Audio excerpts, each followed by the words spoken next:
My mom refused to help when my son had a high fever at school and no one else showed up, so I cut her off. And let karma turn her life upside down. When my son got sick at school, I called my mom. She said, "I'm busy. Call someone who actually cares." My little boy waited in the school alone. I said, "Nothing, just took care of my child." A week later, Mom's world started collapsing. Call after call, panicking everyone. When my mother said, "Call someone who actually cares," I swear I saw red. I was holding the phone in one hand and gripping the steering wheel with the other. And for a second, I genuinely thought about turning the car around, driving straight to her house, and slapping her across the face. That's how bad it was. That's how much it hit me. My son was sick. I had just gotten the call from the school nurse that Max had thrown up in the middle of lunch and was burning up with a fever. They tried to reach me first, but I was stuck in a meeting with my phone on silent. Then they called his dad and then my mom, the only 3 people on the emergency contact list, and I guess in that order. Only one of us showed up. I was already rushing to get to him, my heart pounding like crazy, worried sick. When I called my mother and asked why she didn't go, that was her answer. "I'm busy. Call someone who actually cares." She said it like she was ordering coffee, like I was bothering her. I had to pull over because my hands were shaking and I didn't want to crash the car. Not from emotion, from fury, from disbelief. I didn't even respond. I just hung up. No point. What was I going to say? That she was heartless? That she was a bad grandma? She knew it. She just didn't care. I got to the school 20 minutes later. Max was lying on a cot in the nurse's office, pale as paper, sweat on his forehead, his little hand clutching a tissue like it was something that could save him. When he saw me, he barely even smiled. He just said, "Mommy, I waited so long." I didn't cry. I didn't let him see anything but calm. I scooped him up, took him home, set him up on the couch with blankets, soup, and cartoons, and stayed by his side all night. That fever didn't break until early the next morning. I didn't sleep a second. And while I sat there beside him, I thought about everything. About how they never showed up. Not when I was in labor, not at Max's first birthday. Not when I broke my leg and needed help. Always too busy, too tired, too annoyed by me just existing. But I still kept them in my life because Max loved them, because he called them Nana and Papa and drew them pictures and saved them seats at school events they never attended. I kept giving them chances, but that day, that phone call, that was the end of it. What they didn't know, what they had never even noticed, was that I was the reason they had a roof over their heads, the reason their lights turned on, why their phones still worked, why there was food in their fridge every month. I've been paying most of their bills for the last 5 years, quietly, out of guilt, mostly out of hope, too. Some pathetic piece of me thought maybe they'd finally wake up and care. That Thursday snapped the last thread. I didn't call them back. I didn't fight or explain. I just went into my online banking one by one and started removing accounts. Gas, water, electric, internet, phone, all gone. By the next week, I started getting calls. At first, just voicemails. Mom asking why her phone was cut off.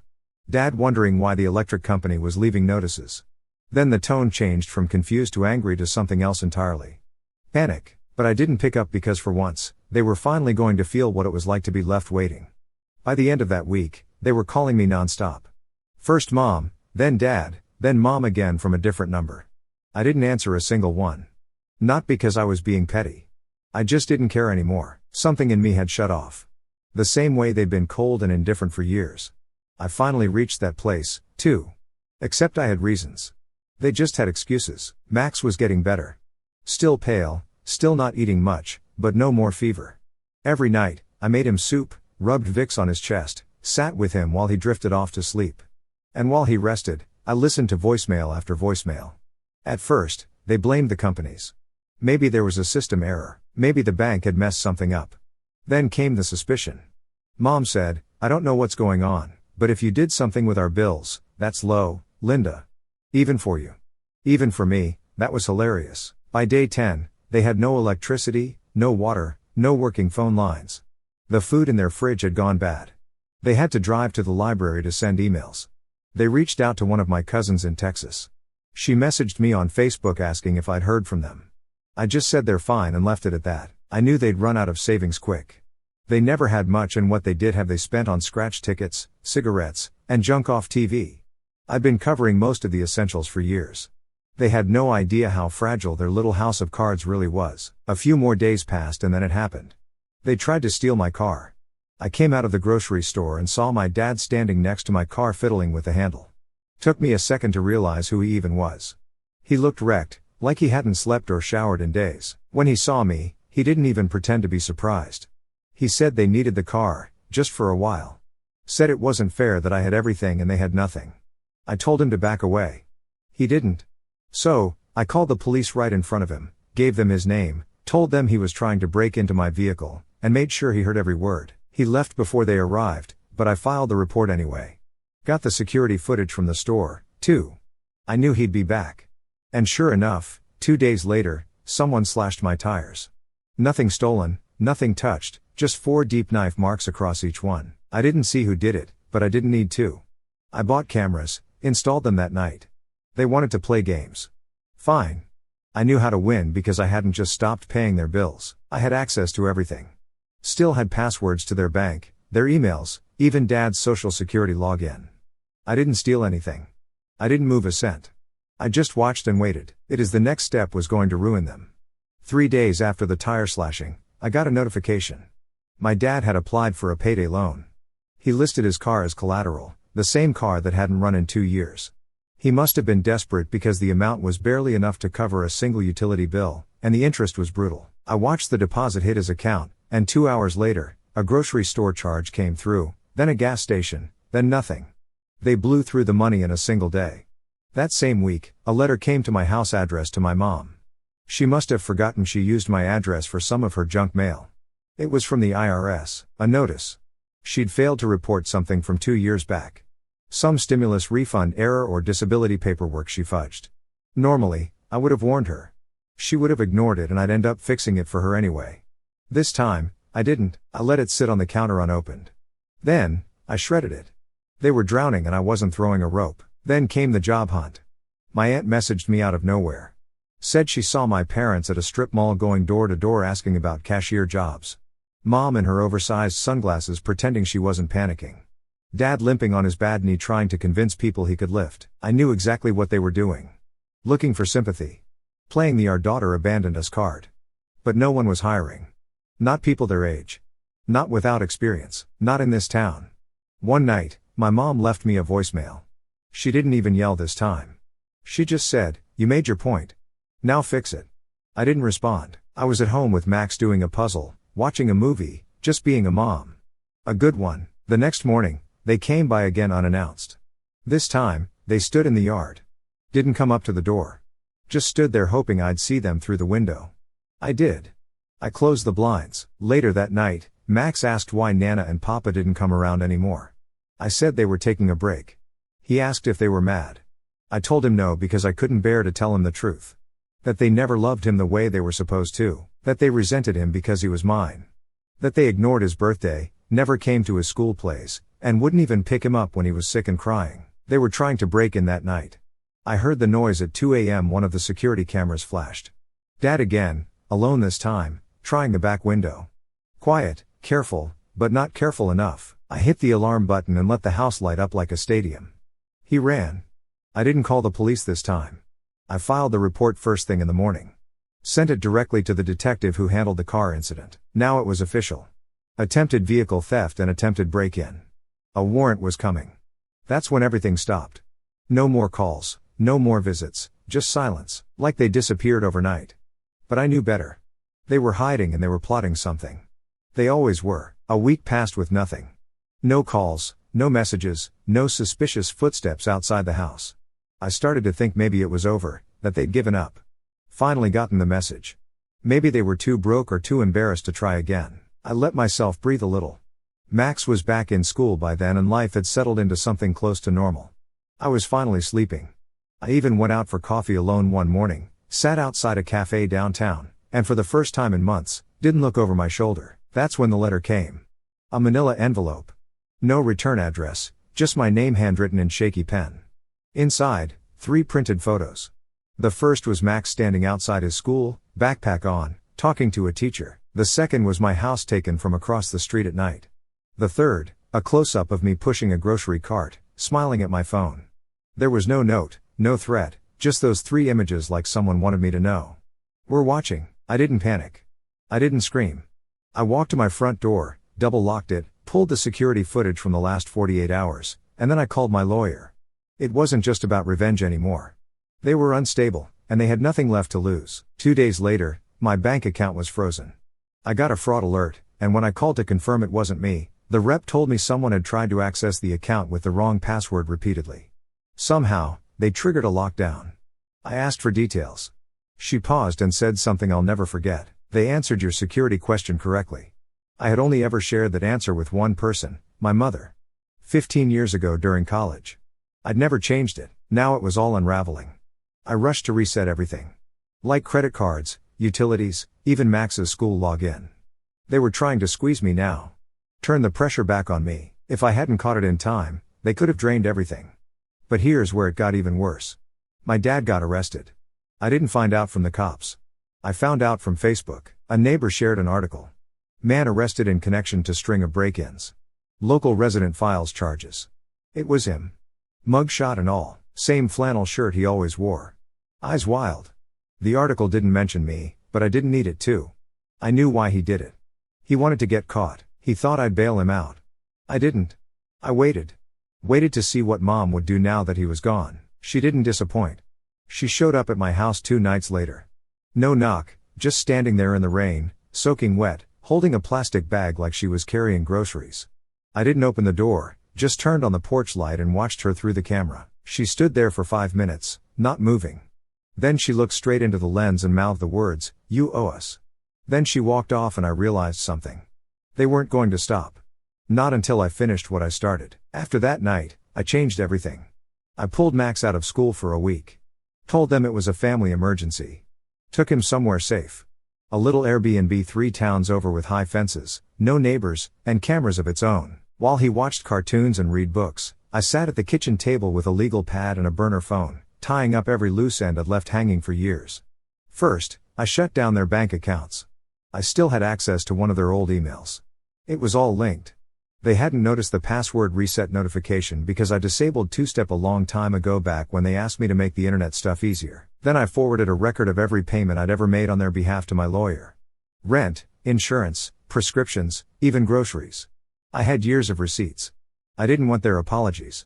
I wanted proof in case this ever went legal, and it was starting to feel like it might. On the 3rd night, Max asked me if we were ever going home. I told him soon. But first, I needed to deal with something. Back in town, my mom had started going around with a story that I'd left her and my father homeless. That I'd stolen money from them, cut off their utilities out of spite, abandoned them when they needed me most. She cried at churches, showed up at food pantries with photos of Max in her wallet like some grieving grandmother. People started whispering. One of my neighbors messaged me asking if it was true, if my parents were really sleeping in their car. I didn't answer. Instead, I sent the footage from the attempted break-in to the police. That same night, Mom tried something new. She reported me to Child Protective Services, claimed Max was living in unsafe conditions, that I was mentally unstable, paranoid, neglecting him, said she hadn't seen him in months, and was deeply concerned for his well-being. They sent someone.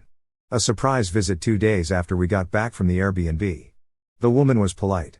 She looked around, saw the fridge full of food, the spotless kitchen, Max's drawings on the fridge. Max came out halfway through with a toy in his hand, asked if she wanted to see his Lego boat. She smiled and said she was sorry for the confusion. I wasn't, because now I had it all on file. She had crossed the line. A few days later, a detective called, said my dad had cut a deal. He was trying to avoid more jail time by giving up his partner in the break-ins, but the story didn't add up. They found out he was protecting someone. I didn't say anything. I just gave them the footage of Mom on my porch mouthing, "You owe us." Let them put it together. After that, everything went quiet for a while until one evening about 6 weeks later, I was sitting with Max watching TV when the doorbell rang. I checked the camera expecting a package or a neighbor. It was my aunt, not one of the ones who took my parents' side, the one who always stayed out of it. She was standing there with her hands in her jacket pockets, looking like she just finished crying. I opened the door. She didn't even ask to come in. She just said, "They want to talk to you." I asked why. She said, "Because they finally believe you're not the same girl they used to push around." And then she added something else. "Your son's the only reason they're still trying at all." That was the one thing I hadn't expected, and I wasn't sure how to feel about it. I didn't answer my aunt right away. I just stood there in the doorway while Max sat inside building towers out of plastic bricks and humming to himself like nothing had ever happened. And maybe for him, nothing really had. I'd protected him from most of it. But for me, the damage was layered, years deep. My parents weren't just a problem. They were a blueprint of everything I didn't want to become. Later that night, when Max was brushing his teeth, he asked if Nana and Papa were ever coming back. I told him I didn't know. He looked at me for a second, then said quietly, "You don't have to be mad forever." It caught me off guard. I didn't realize he'd been thinking about it that much. Maybe he'd noticed more than I wanted him to. Maybe kids always do. The next morning, I agreed to meet them, but on my terms, neutral place, public, no surprises. I chose an empty church basement where they used to host community events. My aunt arranged it. I didn't dress up. I didn't wear makeup. I didn't bring Max. This wasn't a reunion. It was a final assessment. They were already sitting there when I walked in. Both of them thinner, tired, smaller than I remembered. My dad's hands were shaking. My mom looked like she'd aged 10 years. Instead of beginning with the apology I had half expected, or at least hoped for, they launched straight into a string of excuses. They talked about how tough life had become for them lately, how overwhelming everything felt. They claimed they hadn't truly meant those cruel words on the phone that day, that they'd spoken out of frustration without thinking. They insisted they were buried under stress, constantly anxious about finances, and simply confused by how quickly things had spiraled. They even suggested that I had somehow poisoned Max against them, turning their grandson away on purpose. I sat there in silence, letting every word spill out without interruption. I didn't argue, didn't defend myself, didn't raise my voice. I just waited until the stream of justifications finally ran dry. Then, in the heavy quiet that followed, I spoke only once. Max waited 3 hours at school for someone to care. That single sentence hung in the air like a verdict, and it silenced them completely. I rose from my chair, ready to walk away. I refused to give them the dramatic confrontation or emotional collapse they might have anticipated. I owed them nothing, not tears, not screams, not even an extended explanation. But just as I turned toward the door, my mother's voice stopped me cold. "We don't deserve another chance," she said softly, "but he does." She was referring to Max, of course, and there was something different in her tone this time. No hidden agenda, no calculated tug at my heartstrings. For the first time in years, it sounded utterly genuine, raw, and stripped of any manipulation. That evening, back at home, I sat down with Max and gently told him I had seen his grandparents. I kept the details vague, shielding him from the tension, and simply mentioned that they had asked how he was doing. His eyes lit up immediately. Without hesitation, he ran to fetch a drawing he had made earlier, a colorful explosion of a volcano surrounded by dinosaurs, with the word family scrawled across the bottom in his large, uneven letters. He asked if we could send it to them. My heart ached a little, but I agreed. I scanned the picture carefully and attached it to an email, then hit send and held my breath. The reply came the very next day. It was short, almost cautious. No demands, no guilt trips, no flood of questions. Just a simple message: "Thank you. We'll earn the rest." That exchange happened 3 months ago. In all the time since, they have kept their distance in the best possible way, present but never intrusive. They've sent handwritten cards with short, sincere notes inside. They've left small bags of Max's favorite snacks on the porch without ringing the bell or lingering for acknowledgement. They've quietly attended his school performances and soccer games, sitting in the back rows, clapping politely, never pushing forward for hugs or photographs or any sign that they expect instant forgiveness. Max has noticed the shift all on his own. One night, as I tucked him in, he looked up at me and said they seemed different now, kinder somehow. Then, in that wise beyond his years way only children can manage, he added, "Maybe people can change if they really, really want to." His words caught me off guard and made me think harder about grace, about second chances, and about the fragile line between protecting my son and allowing him to believe in redemption. I'm not sure I'll ever be able to trust them completely again. The scars from years of neglect and hurt run too deep for that. But because of Max, because he still sees the good in people, because he deserves to have more love in his life than resentment, I'm willing to let them prove themselves, one quiet gesture at a time. In truth, he's the only reason they still have a doorway back into our world at all. And if I'm being honest with myself, he's the only reason I've found the strength to keep that door cracked open, even just a little.